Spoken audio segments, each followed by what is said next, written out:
అందరికీ నమస్కారం. 2,00,000 రుణమాఫీకి సంబంధించి రేవంత్ రెడ్డి ప్రభుత్వం మార్గదర్శకాలను విడుదల చేసింది. కొన్ని వివరణాత్మక అంశాలతో రుణమాఫీ చేస్తున్నట్లుగా కాంగ్రెస్ ప్రభుత్వం వెల్లడించింది.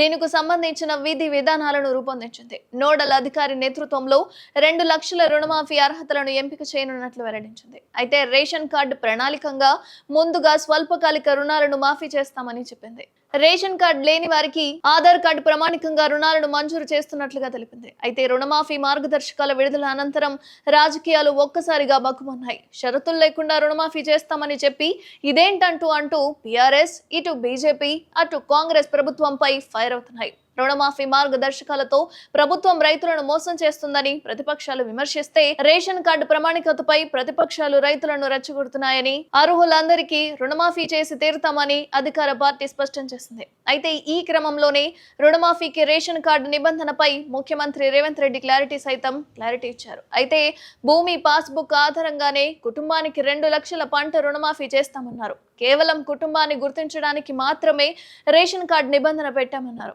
అయితే కలెక్టర్ల సదస్సులో భాగంగా ముఖ్యమంత్రి రేవంత్ రెడ్డి అధికారులతో ఈ వ్యాఖ్యలు చేశారు. అయితే ఈ నెల 18న ₹1,00,000 వరకు రుణమాఫీ చేస్తున్నట్లుగా ప్రభుత్వం వెల్లడించింది. జూలై 18న సాయంత్రంలోగా రైతుల రుణ ఖాతాల్లో డబ్బులు జమ కాబోతున్నాయి. అయితే అదే రోజు రైతు వేదికల్లో రుణమాఫీ లబ్ధిదారులతో సంబరాలు నిర్వహించబోతున్నారు. ఈ వేడుకలు మంత్రులు, ఎమ్మెల్యేలు, ఎమ్మెల్సీలు, ప్రజా ప్రతినిధులు హాజరు కాబోతున్నారు. రుణమాఫీ నిధులు పక్కదారి పట్టకుండా బ్యాంకర్లకు స్పష్టమైన ఆదేశాలు ఇచ్చారు. రుణమాఫీ కోసం ప్రభుత్వం విడుదల చేసిన నిధులను ఇతర ఖాతాల్లో జమ చేసుకుంటే బ్యాంకర్లపైన కఠిన చర్యలు తీసుకుంటామని ప్రభుత్వం వెల్లడించింది.